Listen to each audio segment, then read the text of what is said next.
오늘은요, 새 사람으로 사는 방식이라는 제목으로 에베소서 4장 25절에서 32절까지 말씀을 가지고 함께 은혜를 나누도록 하겠습니다. 함께 합독합니다. 시작. 그런즉 거짓을 버리고 각각 그 이웃과 더불어 참된 것을 말하라. 이는 우리가 서로 지체가 됨이라. 분을 내어도 죄를 짓지 말며 해가 지도록 분을 품지 말고 마귀에게 틈을 주지 말라. 도둑질하는 자는 다시 도둑질하지 말고 돌이켜 가난한 자에게 구제할 수 있도록 자기 손으로 수고하여 선한 일을 하라. 무릇 더러운 말은 너의 입 밖에도 내지 말고 오직 덕을 세우는데 사용되는 대로 선한 말을 하여 듣는 자들에게 은혜를 끼치게 하라. 하나님의 성령을 근심하게 하지 말라. 그 안에서 너희가 구원의 날까지 인치심을 받았느니라. 너희는 모든 악독과 노함과 분냄과 떠드는 것과 비방하는 것을 모든 악의가 함께 버리고 서로 친절하게 하며 불쌍히 여기며 서로 용서하기를 하나님이 그리스도 안에서 너희를 용서하심과 같이 하라. 아멘. 적용되지 않는 설교는 우상이다라는 말이 있어요. 아무리 은혜로운 설교도 성도들의 삶을 구체적으로 변화시킬 수 없다면 그것은 의미 없다는 것이겠죠. 우리는 이 에베소서 앞부분에서 우리 옛사람은 이미 그리스도와 함께 십자가에 죽었으며 대신에 우리는 성령으로 거듭난 사람이 되었다는 것을 우리가 지금 에베소서를 내려오며 배우고 있습니다. 그런데 안타깝게도요, 새 사람이 되었으면서도 우리는 여전히 옛 습관을 버리지 못하고 그대로 사는 모습들이 우리 안에는 있다고 하는 것입니다. 그래서 사도 바울도 이제 그 옛 습관을 벗어버리고 예수님 안 믿을 때 살았던 그런 삶의 모습을 던져버리고 새로운 신분에 맞는 삶을 살라고 이렇게 권하고 있습니다.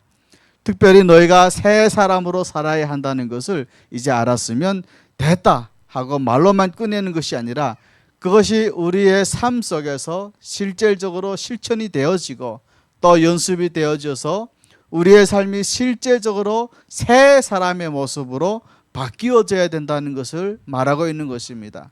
따라서 사도 바울도 그런 새 사람의 삶을 위해서 구체적인 적용을 쓰고 있는데 그것이 바로 오늘 본문 25절에서 32절까지의 말씀이 그것입니다. 다시 말하면 본론으로 들어가면요, 실제로 새 사람들이 살아내야 하는 삶의 방식이라고 하는 겁니다. 새 사람이 되는 훈련 중에 살아내야 되는 삶의 방식 중에 가장 먼저 바울은 말의 습관에 대해서 언급을 합니다. 입이라고 하는 것은요, 우리 사람한테만 주는 것이 아니라 모든 피조물들에게 다 있죠. 물고기도 입이 있고요, 원숭이도 입이 있습니다. 그런데 유일하게 인간들에게만 주신 것이 있는데 언어, 말을 통해서 대화를 하게 하셨다는 거예요. 과연 마른 사람이 하나님의 형상대로 지음받은 아주 특별한 존재라는 증거인 거죠. 그런데 문제는 이 말에는요, 생산적인 말만 있는 것이 아니라 파괴적인 말도 있다고 하는 거예요. 더 정확하게 말하면요, 타락한 인간들은 생산적인 말보다는 파괴적인 말을 더 잘하게 되어 있다는 것입니다. 그래서 야고보서 3장 2절에서도 우리가 다 실수가 많은데 만약에 말에 실수가 없는 사람이라면 그 사람이 온전한 사람이다, 이렇게 말을 하고 있습니다. 우리 야고보서 3장 2절의 말씀을 이렇게 합독합니다. 시작. 우리가 다 실수가 많으니 만일 말에 실수가 없는 자라면 곧 온전한 사람이라 능히 온몸도 굴레 씌우리라. 사실 우리의 삶에 옛 사람의 습관이 가장 많이 나타나는 것, 또 내 삶 속에서 옛사람의 모습이 가장 쉽게 나타나는 것이 바로 입, 말의 습관이 있다는 거예요. 한국에서요, 예전에 관객 모독이라는 연극을 한 적이 있어요. 이 연극은요, 1시간 내내 관객을 향해서 배우들이 욕을 퍼붓는 것인데 이게 바로 인간의 타락한 본성을 보여주는 거라는 거예요. 욕을 하는 배우들은 물론이고요, 관객들도 욕을 들으면서 스트레스가 해소가 된대요. 그래서 간다는 거예요. 그래서 사도 바울도 오늘 이런 타락한 본성을 가진 우리들에게 25절의 말씀을 통해서 새 사람으로 살아가려면 가장 먼저 말의 습관을 고쳐야 된다는 겁니다. 우리 함께 25절 말씀 함께 합독합니다. 시작. 그런즉 거짓을 버리고 각각 그 이웃과 더불어 참된 것을 말하라. 이는 우리가 서로 지체가 됨이라. 또 말의 내용뿐만 아니라 말을 하는 방식도 29절의 말씀처럼 고쳐야 돼요. 어떻게 해요, 여러분? 29절 말씀 우리 함께 합독합니다. 시작. 무릇 더러운 말은 너희 입 밖에도 내지 말고 오직 덕을 세우는데 사용되는 대로 선한 말을 많이 하여 듣는 자들에게 은혜를 끼치게 하라고 얘기하고 있습니다. 안타깝게도 우리 인간들의 이 제약된 본성, 예수님을 믿어도 여전히 우리들 안에 남아있는 이 본성은요, 수시로 거짓말을 하게 됩니다. 또요, 특별히 축복의 말보다는 주로 남을 비판하고 깎아내리는 말을 이제 많이 하게 만들었어요. 그래서 하나님은요, 여리고성 전투를 할 때 이스라엘 백성들에게 희한한 명령을 내리셨어요. 뭐냐면 성을 한 바퀴씩 도는데 7번을 돌라는 거예요. 참 희한한 작전 명령이죠. 어떻게 여리고성을 무너뜨리는데 그 성 주위를 돌라고 하시는지 참 이해를 못하죠. 그런데요, 우리가 성경을 이 부분을 읽으면서도 주목하지 못하고 넘어가는 또 하나의 더 희한한 하나님의 명령이 하나 더 있습니다. 그것이 바로 여호수아 6장 10절인데요. 우리 함께 합독합니다. 시작. 여호수아가 백성에게 명령하여 이르되 너의 입에서 아무 말도 내지 말라고 얘기하고 있습니다. 혹시 여리고성 위에 있는 군사들이 이스라엘 백성들이 성주를 돌고 있다는 것을 눈치챌까 봐 입을 열지 말라고 말씀하셨을까요? 아닐 거예요. 아무리 입을 다물고 성주를 돌아도 그렇게 많은 사람들이 돌고 있는데 그 사실을 군사들이 눈치를 못 챌 리가 없겠죠.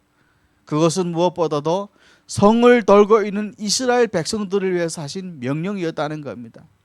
그러면 왜 그렇게 하셨느냐? 그들이 만약 입을 열었다 하면 틀림없이 불평하는 말을 할 것이고 원망하는 말을 할 것이고 또 비판만을 할 것이니까 이런 말을 애초에 하지 말라고 차단시켰던 거예요. 그래서 하나님은 이스라엘 백성들에게 입을 닫으라고 말하신 거예요. 말을 하려면 오늘 본문의 말씀처럼 덕을 끼치고 은혜를 흘러내는 말을 해야 되는데 그렇지 않게 되는 경우가 많다는 것을 알기 때문이죠. 그러니 차라리 그렇게 할 바에는 침묵을 하라는 겁니다. 정하고 싶으면 더러운 말 입 밖에도 내지 말고 덕 끼치고 은혜 끼치는 말만 하라는 거예요. 사람들의 영혼이 위로받고 살려지는 말, 이런 말을 많이 하라는 거예요. 그래서 이사야 50장 4절에도 이렇게 말씀하고 있습니다. 우리 함께 합독합니다. 시작. 주 여호와께서 학자들의 혀를 내게 주사 나로 곤고한 자를 말로 어떻게 도와줄 줄 알게 하시고 아침마다 깨우치시되 나의 길을 깨우치사 학자들 같이 알아듣게 하시도다. 실제로 우리 주변에 많은 사람들이 마음 상하고 마음 찢겨져 있는지도 몰라요. 그렇다면 성령을 모시고 사는 우리 그리스도인들은 우리의 혀를 사용해서 그 찢겨진 마음, 힘든 마음을 위로하고 격려해주고 축복해주는 말을 많이 해서 그들을 도와줘야 된다는 겁니다. 이것이 새 사람의 삶의 방식이라는 거예요. 그렇다면 어떻게 구체적으로 그들을 도울 수 있겠습니까? 말할 것도 없이요, 여러분 칭찬 많이 해주고 격려해주는 말을 많이 할 때 사람이 살아난다는 겁니다. 그런데 안타깝게도 이 칭찬의 말, 이런 격려의 말을 하는 것이 의외로 쉽지가 않다는 거예요. 문제는 평소 남의 마음이나 형편을 잘 헤아려 볼 줄 아는 사람들은 잘 하는데 그런 마음이 별로 없는 사람들은 칭찬의 말, 격려의 말을 안 하는 게 아니라 못해요. 할 수가 없는 거예요. 인색해서 그래요. 왜냐하면 다른 사람들의 마음을 잘 이해를 못하기 때문에 그렇다는 거예요. 공감 능력이 떨어지는 거겠죠. 그러니 늘 입을 열면 자신의 기준에 의해서 판단하고 비판하는 말을 많이 해요. 그런데 남의 마음을 위로해주고 격려해주고 축복해주는 말은 별로 못한다는 것이에요. 솔직히 우리 자신을 한번 뒤돌아 돌아보시면 우리는 과연 얼마나 주위에 있는 지체들에게 관심을 가지고 사십니까? 그들이 지금 이런 상황에서 어떤 마음을 갖고 있을지 또 어떤 마음의 아픔을 갖고 사는지 헤아리고 살지 않잖아요. 우리도 그저 내 기분 나쁘고 나 힘든 것만 생각해야지 저 사람이 지금 얼마나 힘들고 어려울지를 별로 생각하지 않는다는 것입니다. 격려의 말이나 위로의 말이나 축복의 말 대신에 사람 마음을 아프게 하는 비판의 말을 함부로 툭툭 내쏘는 것이죠. 제가 좋아하는 말씀 중에 하나가요, 고린도전서 15장 45절의 말씀인데, 기록된 바 첫 사람 아담은 생명이 되었다 함과 같이 마지막 아담은 살려주는 영이 되었다 라고 하는 말씀이 있습니다. 여기서 말하는 마지막 아담이라는 것은 예수님을 말씀하는 건데, 그런데 이 예수님은요 자신만 사는 것이 아니었고 자신만 부활하는 것이 아니라 모든 사람을 살려주는 영이라는 거예요. 마찬가지로 그리스도로 말미암아 새 사람이 된 사람들도 살려주는 영으로 사셔야 돼요. 항상 긍정적인 생각 가운데 좀 부족해 보이고 좀 연약해 보여도요 칭찬을 좀 서로 많이 해주고 격려해 주는 말을 많이 해서 사람들이 살아나게 하는 그런 살려주는 영으로 살아가야 된다는 것입니다. 저는 이것을 좀 경험적으로 잘 알고 있는데요, 그 말이 아무리 맞는 말이어도 격려하는 말 대신 비판하는 말, 책망하는 말을 하면요 절대로 사람이 살아나지 않아요. 오히려 죽어요. 그래서 저도 비교적 야단을 좀 많이 치는 사람이었어요. 본래 스타일이 제가 어릴 때부터 집단 생활을 많이 했기 때문에 혼자서 지금 되게 오래 살아왔기 때문에 저만의 삶의 패턴이 있어서 처음에 결혼을 해가지고 우리가 얼마나 제가 스트레스 받았는지 몰라요. 물론 우리 와이프도 스트레스 받았겠지만 모든 게 내 마음 같지 않은 거야. 그런 말도 있었어요. 그래서요 이것 좀 고쳐라 저것 고쳐라 해도 정리 안 되더라고요. 그래서 오히려 이렇게 연약하고 부족한 우리들을 위해서 하나님은 어떤 은혜를 베풀어 주셨는지, 또 이렇게 연약한 우리들을 하나님은 어떻게 끝까지 포기하지 않고 붙들어 가시는지, 그런 말씀을 전할 때 우리들은 서로 은혜를 받고요 자기 스스로가 변화의 의지를 갖는 거라는 거예요. 맨날 옳은 소리를 하면서 사람들이 바뀔 것 같지만 절대로 그렇지 않아요. 사실 아무리 고상한 척 그럴듯하게 치장을 해도요 그 입술에서 나오는 말이 항상 남을 비판하는 말을 많이 한다는 것은 자신의 인격이 그렇게 고상하지 않다는 것을 증거하고 있는 거죠. 이웃을 향해 거짓을 말해도 안 되겠지만 은혜 끼치는 말, 남을 살려주는 말, 세워주는 말을 많이 하는 연습을 우리는 서로 많이 해야 됩니다. 이것이 또 새 사람이 사는 방식이에요. 두 번째로 새 사람이 사는 방식은요 마음의 훈련을 많이 해야 된다는 겁니다. 여러분 우리 그리스도인들도요 분노할 수가 있어요. 그런데 오늘 본문 26절에 보면 뭐라고 말하는지 아세요? 분을 내어도 죄를 짓지 말래요. 이 말씀은 우리 그리스도인들도 분노를 낼 수 있다는 것을 전제로 하는 겁니다. 그런데 한 가지 단서가 있어요. 분노를 표출할 때가 있더라도 제발 죄를 짓지 말라는 거예요. 이 말씀이 무슨 말인지 아세요? 연약하고 불완전한 우리들은 자칫 의로운 분노라고 하지만 그 분노를 하다 보면 자기도 모르게 감정에 사로잡히게 되고 나중에는 증오와 편견에 사로잡히게 된다는 것입니다. 그를 사랑한다고 말을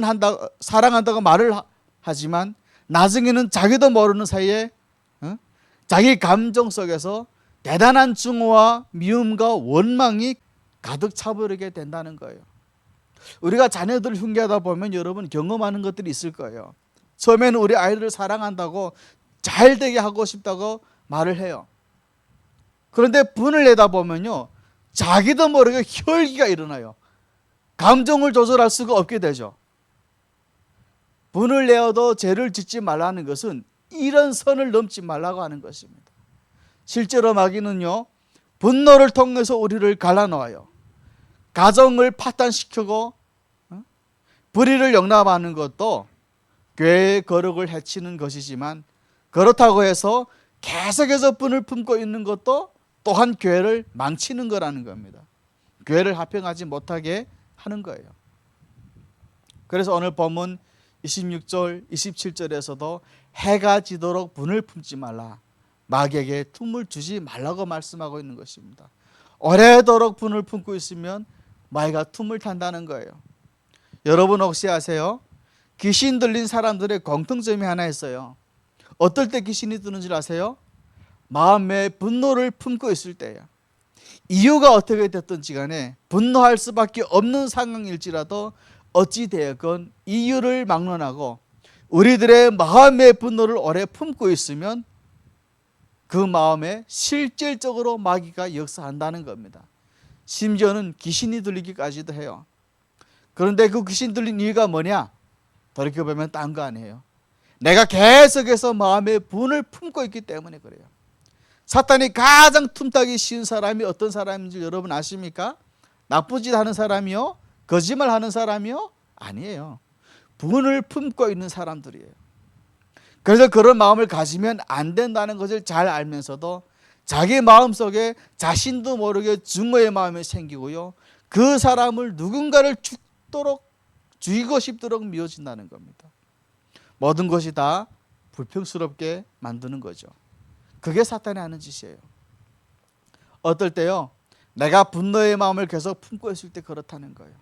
그렇기 때문에 우리는 그 분노를 잘 다스릴 줄 알아야 된다는 겁니다. 그러려면 어떻게 해야 되겠습니까? 그것을 위해서는 항상 사람과 죄를 분리하셔야 돼요. 사실 죽이고 싶을 만큼 미운 사람들도 있잖아요. 그 사람들도요, 알고 보면 참 불쌍한 사람들이에요. 왜요? 마귀의 밥이 되어가지고 악한 영에 놀아나고 있기 때문에 그렇다는 겁니다. 그런데요, 죄 노예가 돼서 악한 일을 일삼고 악한 말을 퍼부을 때는 그 사람도 사실은 굉장히 불쌍한 사람이라는 것 또한 우리는 알아야 된다는 겁니다.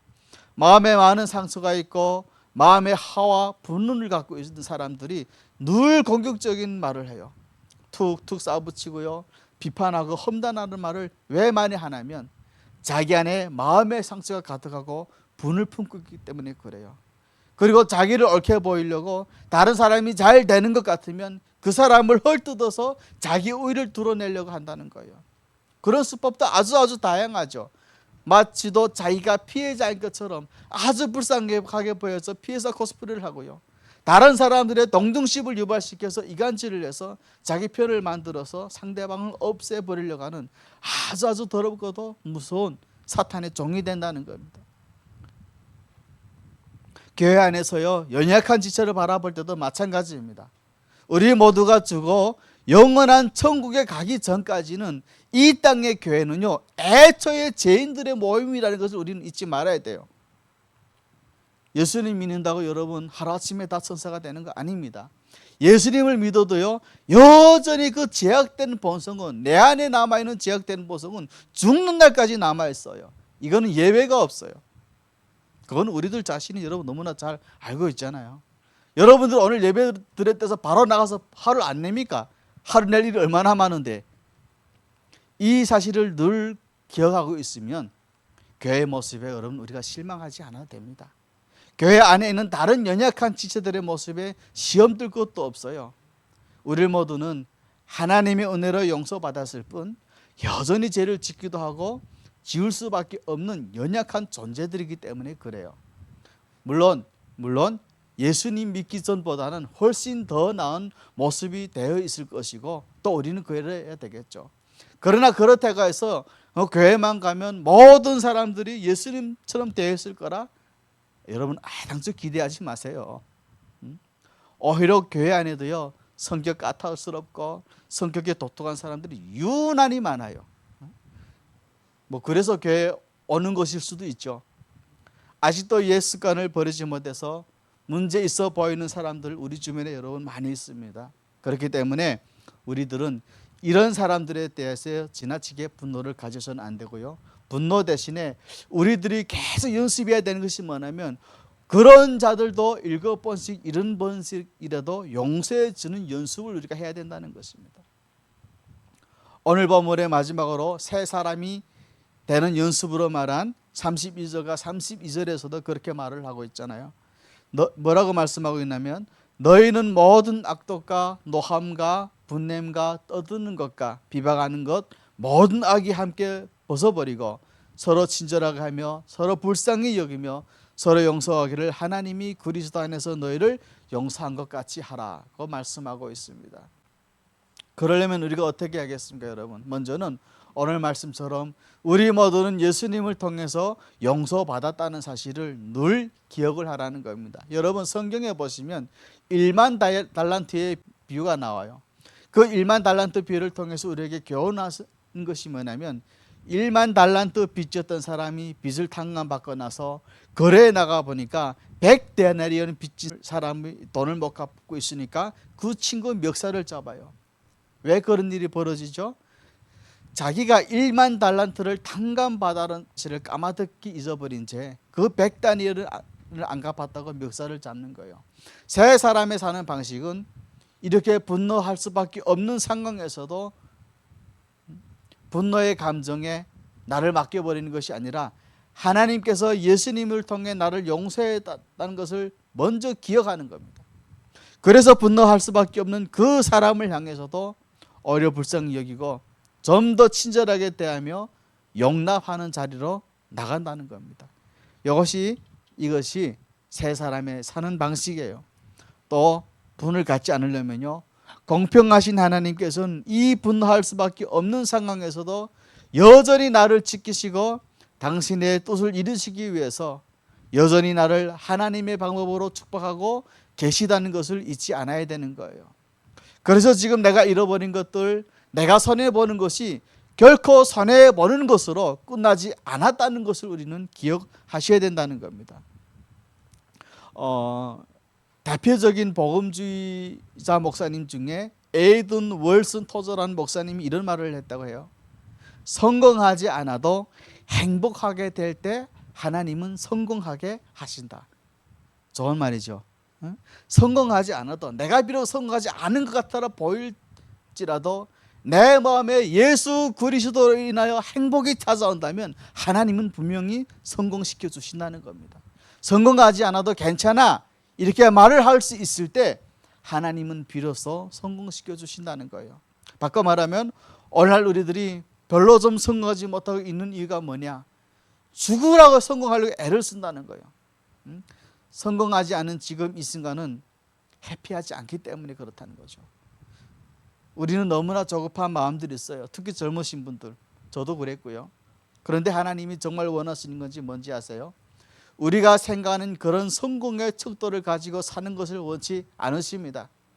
성공한 것 같아 보이지 않는 상황에서도 나는 하나님으로 말미암아 행복하게 사는 것, 그래서 삶의 매 순간순간을 충실하게 살아가는 삶을 하나님은 기대하신다는 겁니다.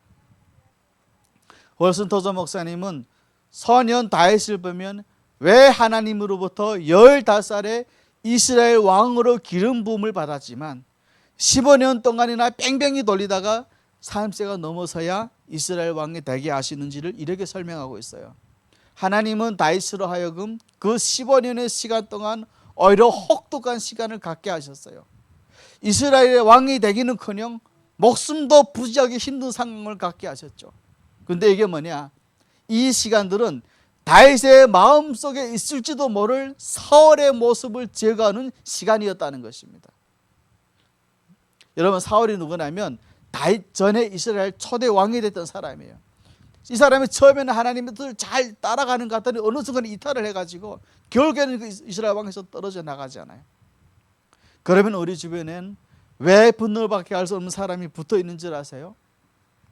지금 우리 안에 분노하고 있는 사람의 모습이 우리 안에 있다는 거예요. 지금 분노하고 있는 그 상황이, 불평하고 있는 그런 삶의 모습이 우리들에게도 있기 때문에 그걸 돌아보라고, 그걸 정리하라고 그런 분노할 수밖에 없는 시간을 갖게 하신다는 겁니다. 시편 126편 5절에 보면 이런 말씀이 있으며 눈물을 흘리며 씨를 뿌리는 자는 기쁨으로 단을 얻을 것이다. 기쁨으로 단을 거두려면 분노할 수밖에 없는 상황에서도 씨를 뿌리셔야 돼요. 분을 품고 계속해서 어둠에 사로잡혀 있을 것이 아니라 기쁨으로 단을 거두게 하실 날을 기대하면서 계속 씨를 뿌리고 계셔야 된다는 겁니다. 속상하다고 힘들다고 계속 울기만 하는 것이 아니라 오늘 말씀처럼 친절을 베풀며 불쌍히 여기며 다가가는 것입니다. 이렇게 울며 씨를 뿌리고 있을 때 우리의 삶에도 반드시 기쁨으로 단을 거두는 날이 오게 하실 줄로 믿습니다. 마지막으로 세 번째는요, 새 사람의 삶의 방식은요, 섬기는 삶이라고 하는 것입니다. 오늘 보면 28절의 말씀 함께 합독합니다. 시작. 도둑질하는 자는 다시 도둑질을 하지 말고 돌이켜 가난한 자에게 구제할 수 있도록 자기 손으로 수고하여 선한 일을 하라. 그 말씀하고 있습니다. 여기서 말하는 도둑질은요, 헬라어로 하면 허클레푸턴인데요, 직업적인 도덕이 아니라 모든 종류의 부당한 착복을 말해요. 따라서 여기서 도둑질이라고 하는 것은 남의 것을 의도적으로 무력을 사용해서 뺏는 행동뿐만 아니라 언뜻 보면 도둑질 같지 않는 도둑질도 하지 말라고 하는 것입니다. 예를 들어 보면요, 여러분, 노동자들이 회사에서 정해진 업무 시간을 낭비하는 것도 회사의 시간과 노동력을 도둑질하는 거예요. 또 사소한 것이긴 하지만 회사의 비품이나 물건을 허락 없이 개인의 것인 양 함부로 사용하는 것도 도둑질하는 거래요. 또 고용주가 노동자들에게 합당한 임금을 주지 않고 부당하게 대우하면서도 부려먹는 것도 도둑질이라고 하는 것입니다. 도둑질의 대상이 단순히 재산에만 국한되진 않아요. 기술이나 정보 등 인간 삶의 모든 영역에 해당이 되는 겁니다. 이러한 측면에서 본다면 서적을, 책을 불법으로 복제하거나 이런 것도 문제가 돼요. 사실 저도 학교 다닐 때 누가 불법으로 복제해가지고 계속 주는 걸 받긴 했지만, 저부터 해결해야 돼요. 사실 그것을 개발하는 사람은 그 자신의 인생을 걸고 했는데 그것에 대한 정당한 대가를 지불하지 않고 불법으로 이어가는 것, 이것도 도둑질이라고 하는 것입니다. 새 사람은 여러분 이런 짓 하지 말라는 거예요. 무엇보다 오늘의 본문의 말씀은 그저 소극적인 차원에서 도둑질을 하는 것을 말하는 것이 아니라 보다 적극적인 의미에서 하나님께서 주신 재물 혹은 재능도 선하신 뜻대로 사용해야 된다는 것을 포함하고 있어요. 하나님께서 우리에게 주신 재산은 원칙적으로는 하나님의 것입니다. 그러므로 우리가 가진 소유를 우리 마음대로 사용해서는 안 됩니다. 오늘 본문 말씀처럼 돌이켜서 가난한 자에게 자기 손으로 수고해서 선한 일을 해야 된다는 겁니다. 그래서 저는 항상 교회의 본질은 선교다라는 말을 자제해요. 그리고 그것은 선교사를 수십 가정 파송하는 교회가 되는 것뿐만 아니라 모든 성도들이 그리스도의 사랑을 세상에 나타내고자 하는 선교적 삶을 사는 교회라는 것을 제가 자주 말을 하는 것입니다. 왜냐하면 교회의 존재 목적은 예수님의 사랑을 세상에 나타나는 것이기 때문에 그래요. 그러므로 성도 개헌도 우리 쿤빛 교회도 경제적으로 여유가 있든지 없든지 여건 환경이 되든지 안 되든지 그리스도의 사랑을 실천하고자 우리는 서로 애를 써야 됩니다. 그리고 놀라운 것은 그렇게 살려고 하는 개인이나 교회를 하나님은 사용하시고 축복하시더라는 거예요. 오늘날 우리들의 삶, 특히 달범들의 삶을 돌아보면 이 땅에서 살아남기 위해서 사는 서바이벌 같다는 생각이 들어요. 그냥 하루하루를 살라고 하나님이 우리를 이 나라 대한민국까지 인도하신 게 아니라고 하는 거예요. 우리는 서바이벌 삶이 아니라 하나님 나라에 대한 꿈을 꾸셔야 돼요. 하나님 나라에서 꿈은요, 이제 소망을 말하는 건데 지금 그마저도 잃어버리고 계시다면, 아니 애당초에 꿈이 없다는 것이 그것이 우리들에게 문제가 된다는 겁니다. 우리들이 건강하지 않은 게 문제가 아니고요, 우리 모두에게 돈이 없는 게 문제가 아니라는 것입니다. 여러분, 저는 어떻게 살지 궁금하지 않으세요? 여러분도 좀 나가서 돈을 버는 사람도 아닌데 저는 어떻게 살까요? 궁금하죠? 차츰 알려드릴게요. 문제는 뭐냐? 우리가 지금 꿈을 꾸지 않는다는 거예요. 우리에게 소망이 없다는 겁니다. 북한에 있을 때는 중국으로 올 때 꿈이 있었어요.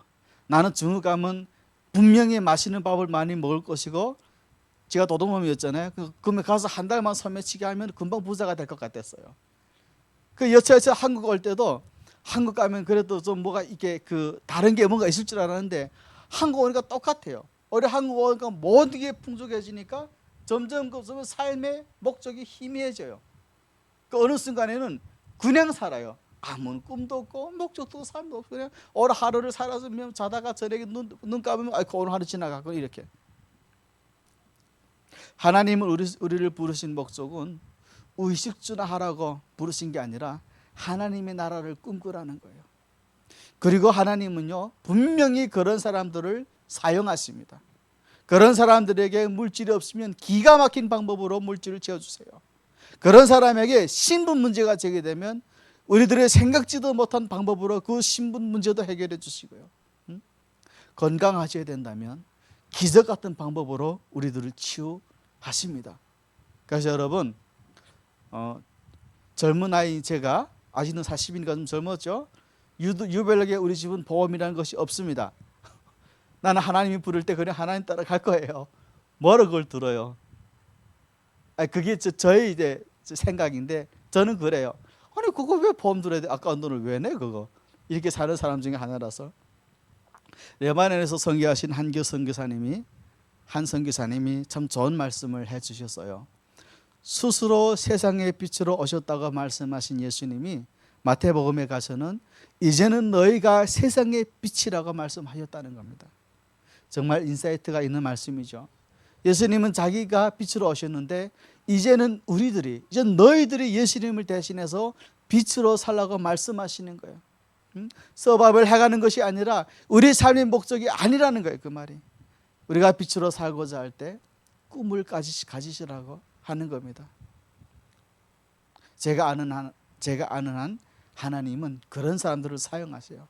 그리고 그 꿈을 이뤄가는 과정에서 분명히 기억해야 될 것은 또 우리 모두가 5달란트 받은 사람이 될 필요는 없다고 하는 것입니다. 제가 우리 주변에 보면요 5달란트 받은 사람은 사실 별로 없어요. 대부분이 한두 달란트를 받은 사람이 대부분이죠. 그런데 사람들은 다 자기가 5달란트를 받았다고만 생각을 해요. 그래서 추락 열심히 살아요.